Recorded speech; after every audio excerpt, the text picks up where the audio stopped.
આગામી ગણેશ ઉત્સવ જે 27મી તારીખે ગણેશ ચતુર્થી છે, આગામી ગણેશ ઉત્સવ માટે રાજ્ય સરકાર દ્વારા તમામ ગણપતિના આયોજકોને રિક્વેસ્ટ કરવામાં આવી છે કે આ વખત આયોજનની થીમ મુખ્યત્વે દેશભક્તિની થીમો રાખવામાં આવે, ઓપરેશન સિંદૂરની થીમ રાખવામાં આવે, સ્વદેશી અપનાઓની થીમ રાખવામાં આવે.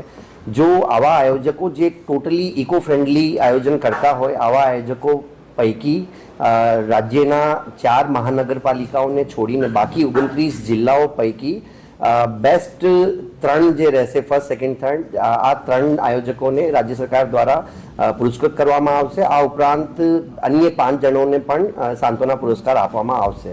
તો મારી આણંદ જિલ્લાના તમામ ગણપતિ ઉત્સવના આયોજકોને રિક્વેસ્ટ છે, વિનંતી છે કે આપણે ગણપતિ ઉત્સવની સાથે સાથે એક રાષ્ટ્રભક્તિનો પણ ઉત્સવ મનાવીએ અને સાથે સાથે પર્યાવરણ પ્રત્યેની પણ આપની સંવેદનશીલતા દખાવીએ.